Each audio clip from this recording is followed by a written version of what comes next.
Hi అండి. నమస్తే. Video పెట్టి చాలా డేస్ అయిపోయింది కదా, అస్సలు కుదరడం లేదు. షార్ట్ వీడియో అయినా పోస్ట్ చేద్దాము అంటే సో ఇది వచ్చి డ్రై ఫ్రూట్స్ అండ్ డ్రై సీడ్స్తో సెర్లాక్ అనమాట.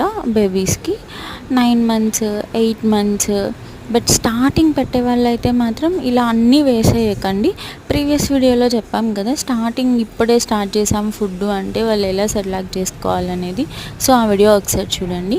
ఇక్కడ ఈ రైస్ పప్పు అనేది కొంచెం యాడ్ చేశాను అనమాట, చాలా లిటిల్ బిట్, ఒక 1/4 పార్ట్ యాడ్ చేసి ఉంటాను ఈ డ్రై ఫ్రూట్స్ అండ్ డ్రై సీడ్స్తో పాటు.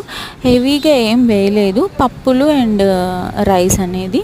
అండ్ ఇక్కడ వచ్చి డ్రై ఫ్రూట్స్లో కాషు, బాదం, పిస్తా అండ్ సీడ్స్ అన్నీ కూడా అన్నమాట. సీడ్స్ వచ్చి గుమ్మడి గింజలు, నెక్స్ట్ పుచ్చకాయ గింజలు, water melon seeds, pumpkin seeds అన్నీ తీసుకున్నాం. Sunflower seeds. ఇది పిస్తా సాల్ట్లెస్ పిస్తా కూడా దొరుకుతుందండి బయట.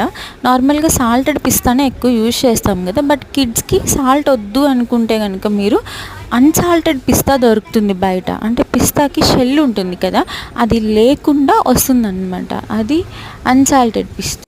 సో సాల్ట్ వద్దు అనుకుంటే ఇలా అన్సాల్టెడ్ పిస్తాని వేసి చూడండి అనమాట మీరు.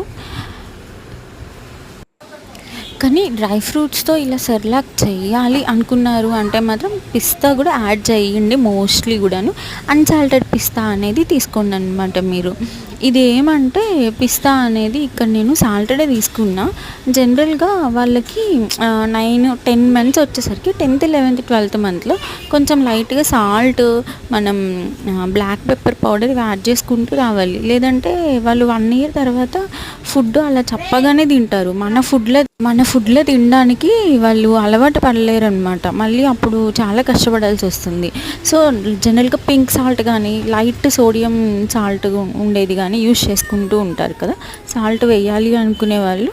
సో పిస్తా కొంచెం అందుకే 1/4 క్వాంటిటీ మాత్రమే పిస్తా తీసుకోండి. రిమైనింగ్ అంతా ఫుల్ కప్స్ తీసుకుంటే ఇది 1/4 తీసుకోండి పిస్తా. నెక్స్ట్ డ్రై సీడ్స్ అనమాట. ఇవేమంటే watermelon seeds, pumpkin seeds, sunflower seeds అనమాట. సో ఈ సీడ్స్ చాలా హెల్దీ. సో చాలా హెల్దీ అండ్ చాలా త్వరగా వెయిట్ గెయిన్ అవుతారు. వెయిట్ గెయిన్ అవ్వడమే కాదు, పిల్లలు క్రాంకీగా లేకుండా బాగా యాక్టివ్గా ఉండడం, ఈ సోషల్ స్కిల్స్ అన్నీ కూడా బాగా డెవలప్ అవుతాయి అన్నమాట. అంటే సోషల్ స్మైల్ కానీ కమ్యూనికేషన్ కానీ అన్నీ అనమాట. అండ్ నెక్స్ట్ పూల్ మగ్గన మ్యాండేటరీ. ఇంకా మీరు రైస్, పప్పు, కందిపప్పు, పెసరపప్పు